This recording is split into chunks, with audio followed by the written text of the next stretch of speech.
할렐루야, 하나님께서 여러분과 함께 하십니다. 함께 하시는 하나님 안에 기쁨과 감사로 예배하며 나아갈 때에 찬송가 180장 찬양하시면서 3월 23일 목요일 새벽 예배를 시작하도록 하겠습니다.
주님 다시 오실 날을 우리 알 수 없으니 항상 기도하고 깨어 있어서 기쁨으로 보좌 앞에 우리 나가서도록 그때까지 참고 기다리겠네. 나 밟을 때 나의 길, 나 밟을 때 나의 길, 나 밟을 때 나의 길 부를 때에 잔치 참여하겠네.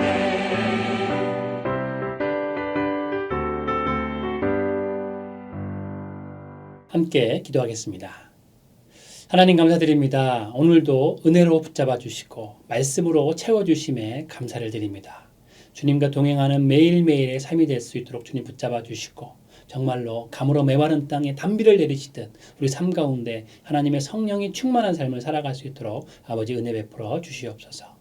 주님 앞에 우리의 마음을 드리며 나아갑니다. 주님, 회개하지 않는 우리의 마음을 긍휼히 여겨주시고 매일매일 회개하며 나아갈 수 있도록 우리의 마음을 새롭게 하여 주시옵소서. 오늘도 우리 삶 가운데 함께 하시고 우리를 주님의 능력으로 붙잡아 주시기를 간절히 소망하며 주 예수 그리스도의 이름으로 기도드립니다. 아멘. 함께 말씀 보도록 하겠습니다. 오늘의 말씀은 마태복음 24장 29절에서 35절까지 말씀입니다. 그날 환난 후에 즉시 해가 어두워지며 달이 빛을 내지 아니하며 별들이 하늘에서 떨어지며 하늘의 권능들이 흔들리리라. 그때에 인자의 징조가 하늘에서 보이겠고 그때에 땅의 모든 족속들이 통곡하며 그들이 인자가 구름을 타고 능력과 큰 영광으로 오는 것을 보리라. 그가 큰 나팔 소리와 함께 천사들을 보내리니 그들이 그의 택하신 자들을 하늘 이 끝에서 저 끝까지 사방에서 모으리라. 무화과 나무의 비유를 배우라. 그 가지가 연하여지고 잎사귀를 내면 여름이 가까운 줄을 아나니 이와 같이 너희도 이 모든 일을 보거든 인자가 가까이 곧 문 앞에 이른 줄 알라. 내가 진실로 너희에게 말하노니 이 세대가 지나가기 전에 이 일이 다 일어나리라. 천지는 없어질지언정 내 말은 없어지지 아니하리라. 아멘.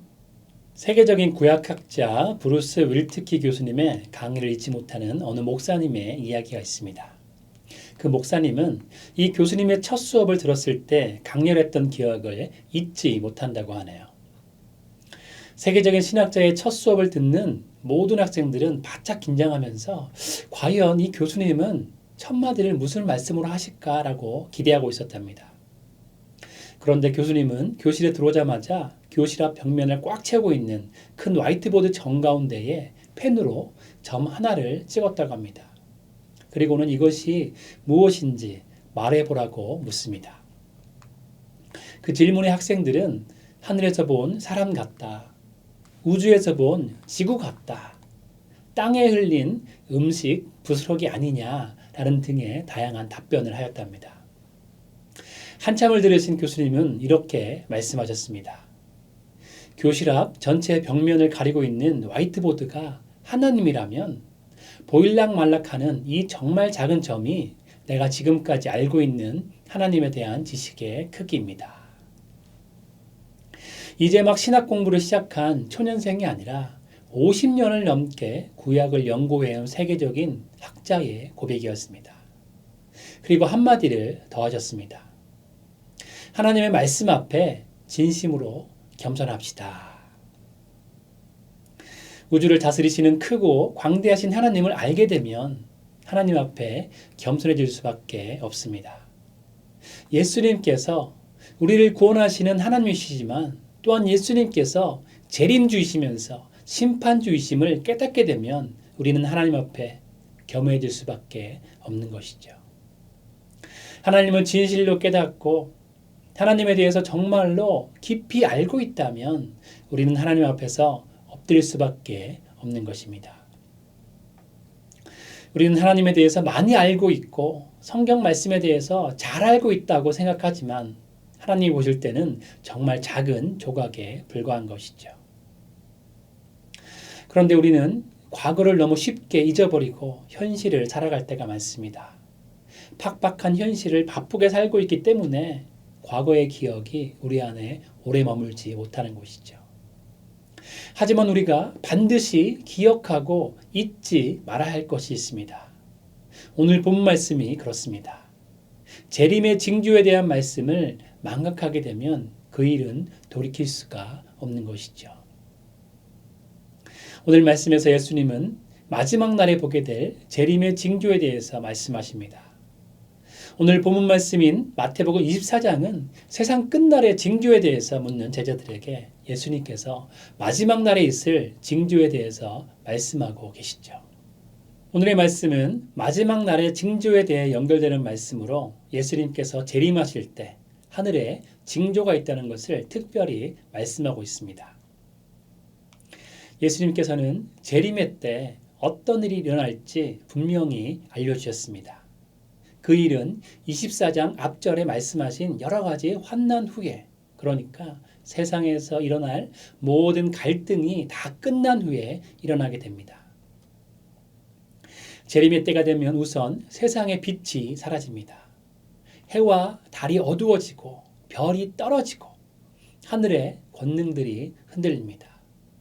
이전에는 전혀 없었던 이상현상이 일어난다는 것이죠. 이 현상은 하나님이 임재하실 때와 예수님의 모습이 변화산에서 변형되었을 때와는 너무나 대조적입니다. 어두움은 세상에 두려움을 가져옵니다. 그 시간은 빛과 영광의 시간이 아닙니다. 어두움과 두려움으로 인해서 많은 사람이 절망할 것입니다. 그 시간이 바로 심판의 시간이기 때문입니다. 30절 말씀을 보게 되면 그때 예수님은 구름을 타고 능력과 큰 영광으로 오실 것인데 구약에서 구름은 하나님의 임재를 상징하는 것이죠. 그래서 예수님이 구름을 타고 오시는 것은 시내산에서 이스라엘 백성을 만나시기 위해서 구름 가운데 임하셨고 광야에서 구름 기둥으로 이스라엘과 함께 하셨던 하나님의 영광을 떠올리게 합니다. 그리고 31절을 보게 되면 그때가 되면 큰 나팔 소리가 들리고 천사들이 나타나 온 세상의 모든 믿는 자를 모은다고 말씀하십니다. 이 모습은 예수님의 초림과는 완전히 대조되는 모습이죠. 예수님의 초림 때는 평범한 목수의 아들로 태어난 아기의 모습으로 겸손하게 오셨지만 예수님의 재림은 원래 하나님이 가지셨던 영광의 모습을 그대로 지니고 임하실 것입니다. 성경을 보면 예수님이 다시 오신다는 말씀이 구약에 1845번, 신약에는 318번이나 언급되어 있습니다. 성경에는 예수님의 초림보다는 재림을 더 많이 언급하고 있는 것이죠. 왜 그렇습니까? 예수님이 재림하시면 더 이상 회개할 기회가 없기 때문입니다. 예수님이 재림하시기 전에 회개해야 되기 때문입니다. 예수님이 재림하시면 더 이상 예수님 믿고 구원받을 기회도 없습니다. 예수님이 재림하시면 우리가 선택할 수 있는 모든 기회가 끝이 납니다. 그때는 아무리 후회해도 쓸데없고 울어도 소용이 없습니다. 더 이상 기회가 주어지지 않습니다. 마태복음 25장에 등장하는 열처녀 비유를 보시기 바랍니다. 미련한 5처녀는 기름이 없는 빈 등만 가지고 있다가 막상 신랑이 온다는 소식을 듣고 그때서야 부랴부랴 기름을 준비하느라 부산을 떨었습니다. 그러나 이들은 신랑도 맞이하지 못하고 뒤늦게 몰려와서 문을 열어달라고 소리칩니다. 이때 문 안에서 신랑이 나는 너희들을 도무지 알지 못하노라 내게서 물러가라 라며 그들의 청을 거절합니다. 이처럼 한 번 닫힌 문은 두 번 다시 열리지 않습니다. 예수님이 재림하시면 모든 것이 끝나는 것이죠. 이제는 더 이상 기회가 없는 것입니다. 예수님께서 재림하시기 전에 미리미리 우리는 우리의 믿음을 준비해야 합니다. 성도들은 장차 재림하실 예수님을 맞을 준비를 항상 해놓고 살아야 하는 것이죠. 적용 질문을 드립니다. 여러분들은 예수님의 오심을 준비하는 삶을 살고 계십니까? 오늘 예수님이 오신다고 해도 기쁨으로 예수님을 맞을 준비가 되어 계십니까? 우리가 예수님을 믿는 것은 너무나 중요합니다. 그러나 예수님의 다시 오심을 준비하는 것 또한 너무나 중요합니다. 예수님 앞에서 예수님의 오심을 날마다 믿음으로 준비하시는 여러분 모두가 되시기를 바랍니다. 두 번째로 예수님은 무화과 나무 비유를 통해서 우리에게 끝이 있다는 것을 알려주고 계십니다. 예수님은 무화과 나무의 가지가 연하여지고 잎사귀가 무성해지면 여름이 가까이 오는 것을 아는 것처럼 앞서 말씀한 여러 가지 징조들이 하나둘씩 발생하기 시작하면 주님의 재림이 가까이 곧 문 앞에 이른 것을 깨달으라고 말씀하고 계신 것입니다. 그런데 한 가지 우리가 더 생각해야 하는 중요한 부분이 있습니다. 성경에는 종말의 시기를 아무도 알 수 없다라고 기록하고 있죠. 마태복음 25장 13절에 그런즉 깨어있으라 너희는 그 날과 그때를 알지 못하느니라 라고 하였고 마태복음 24장 36절에는 그러나 그날과 그때는 아무도 모르나니 하늘의 천사들도 아들도 모르고 오직 아버지만 아시느니라 라고 하였습니다. 또한 사도행전 1장 7절을 보면 부활 후에 예수님께서 제자들에게 나타나셨을 때까지도 집요하게 때에 대해서 묻는 제자들에게 예수님은 때와 기한은 너희의 알 바가 아니라 라고 말씀하셨죠. 또한 데살로니가 전서 5장 1절에는 사도 바울도 때와 시기에 관해서는 쓸 것이 없다라고 말합니다. 우리는 마지막 때를 준비하는 삶을 살아야 하지만 너무 앞서 나아가서 예수님의 때를 예측하며 살아서도 안 되는 것이지요. 제 기억으로는 1993년 10월 어느 날에 예수님이 재림한다고 한 다미 선교회라는 이단이 있었습니다. 많은 사람들이 그 말에 미혹을 당했던 것을 보게 됩니다.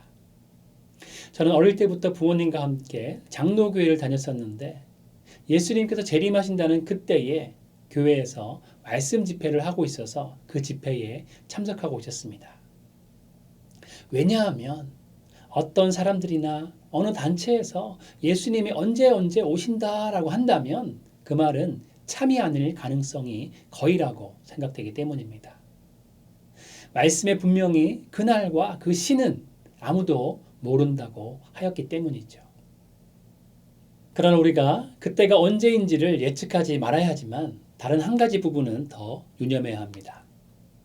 사도행전 1장 11절에는 예수님께서 승천하실 때 제자들이 자세히 하늘을 쳐다보고 있었는데 흰옷 입은 두 사람이 곁에 서서 이렇게 말을 합니다. 갈릴리 사람들아 어찌하여 서서 하늘을 쳐다보느냐. 너희 가운데서 하늘로 올리오신 이 예수는 하늘로 가심을 본 그대로 오시리라. 이 말씀을 하신 그때부터 예수님을 아는 모든 사람들은 예수님을 기다렸습니다.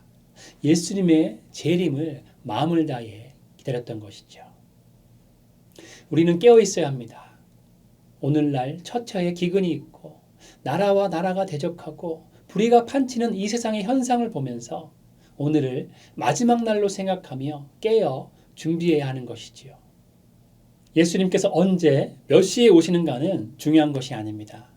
우리는 매일매일 마지막 날처럼 여기고 예수님이 오늘 재림하실 것이라고 생각하면서 날마다 깨어있는 삶을 살면 되는 것입니다.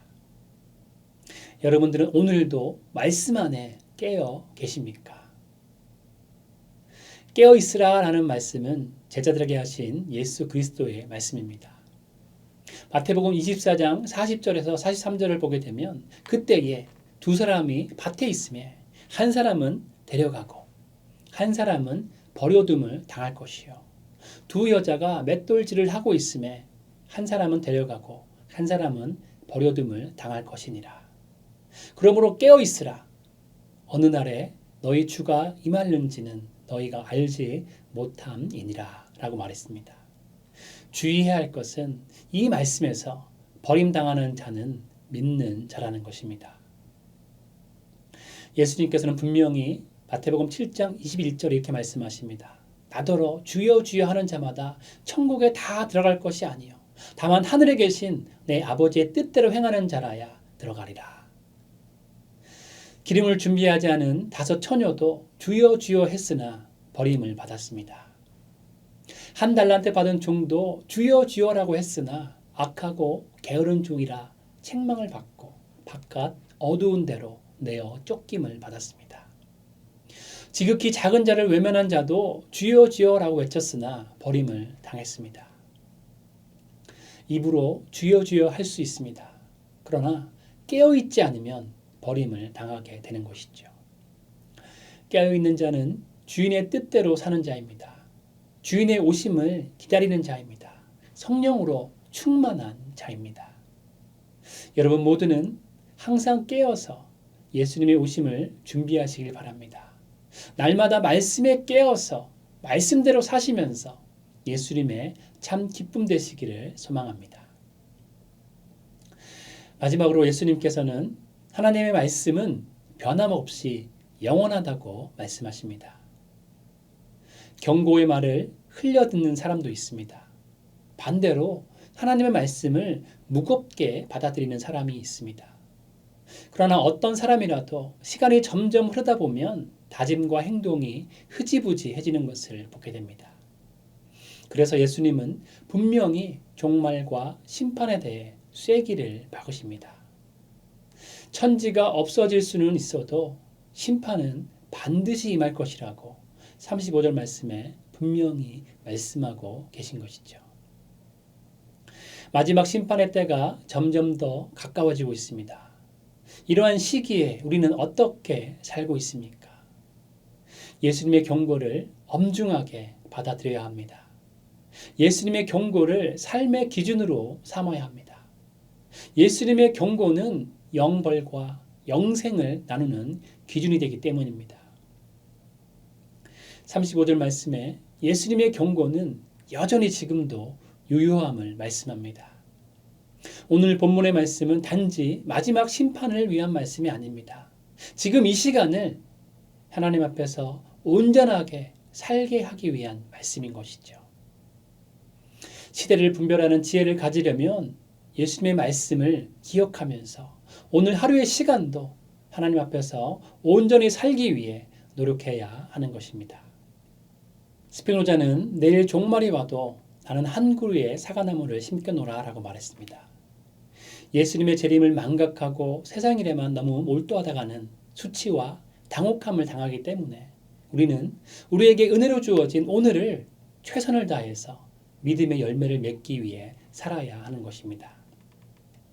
스가랴 14장 7절에 여호와께서 아시는 한 날이 있으니 낮도 아니요 밤도 아니라 어두워 갈 때에 빛이 있으리로다 라고 말씀합니다. 낮도 아니고 밤도 아닙니다. 그러므로 영적으로 항상 깨어 있으라는 것입니다. 추측하지 말고 내일 종말에 올 것이다 생각하지 말고 바로 오늘을 살면서 오늘을 최선을 다해서 믿음으로 예비하고 있으라는 것이죠. 주님의 약속은 더딘 것이 아닙니다. 오래 참으사 멸망치 않고 다 회개하기를 원하시면서 기다리고 계신 것이기 때문입니다. 어떤 사람들은 왜 이렇게 예수님이 늦게 오시는가? 재림이 왜 이렇게 늦는가? 라고 말하기도 하지만 성경학적으로 보게 되면 이 예수님의 재림이 늦어지면 늦어질수록 이 기간은 은혜의 기간이 늘어나는 것입니다. 우리는 이 은혜의 기간에 한 생명이라도 예수님께로 인도해야 하는 것이죠. 복음 전도자 무디는 능력 있는 설교가로 무디가 말씀을 전할 때 몇만 명씩 모여서 예배를 드렸다고 합니다. 어느 날 사람들로부터 설교 능력의 비밀에 대한 질문을 받고 무디가 대답합니다. 나는 설교할 때마다 이 설교가 끝나기 전에 예수님께서 오실 수도 있다고 생각해 왔습니다. 무디는 설교를 할 때마다 마지막 설교로 생각하고 말씀을 선포하다 보니까 항상 능력 있는 설교를 하게 되었다는 것입니다. 적용 질문을 드립니다. 오늘 예수님께서 오신다면 우리는 어떤 마음으로 오늘을 살아야 합니까? 오늘 진정으로 예수님께서 오신다면 우리는 오늘을 어떻게 살아가야 하는 것입니까? 주님이 오늘 오신다는 마음으로 언제나 준비해야 합니다. 그때에 비로소 흠과 티와 책망받을 것이 없는 모습으로 주 앞에 서게 될 것입니다. 그리스도인은 누구입니까? 주님을 기다리며 준비하는 사람들입니다. 그냥 시간을 보내며 기다리는 것이 아니라 말씀의 깨달음 안에서 준비하는 사람입니다. 분주하고 무뎌진 마음을 회개하며 깨어서 준비해야 합니다. 그리고 충성된 종으로 사명을 감당하며 준비해야 합니다. 예수님이 다시 오시기 전에 더 많은 영혼들에게 복음을 전해야 하는 것이죠. 여러분 모두는 매일 깨어 준비하심으로 주 앞에 서는 날 충성된 청지기로 인정받는 복된 성도들이 모두 되시기를 주님의 이름으로 축원드립니다. 함께 기도하겠습니다. 하나님 감사드립니다. 우리가 예수님을 믿고 천국을 소유하게 하심에 감사드립니다. 또한 날마다 천국을 살아갈 수 있도록 인도하심에 감사를 드립니다. 우리가 그날을 기다립니다. 예수님께서 다시 오실 날을 기다리며 바로 오늘이 그날이라고 생각하며 마음을 다해 준비하고 예수님의 오심을 기다릴 수 있도록 우리의 삶을 붙잡아 주시옵소서. 또한 이 은혜의 기간에 나 또한 은혜 가운데 거하지만 이 은혜를 많은 사람들에게 전하기를 소망합니다. 우리의 삶을 붙잡아 주시고 말씀으로 충만케 하시고 성령으로 함께하여 주셔서 세상 가운데 하나님의 말씀을 하나님의 사랑을 주 예수 그리스도의 십자가의 능력을 전할 수 있는 귀한 삶 살아갈 수 있도록 우리를 인도하여 주시옵소서. 매일매일 주님과 동행하며 말씀 가운데 깨어서 심판의 날을 준비할 수 있는 우리 한 사람 한 사람 될 수 있도록 주님 은혜 베풀어 주시옵소서. 예수 그리스도의 이름으로 기도드립니다. 아멘. 함께 주님 앞에 기도하며 나가도록 하시겠습니다.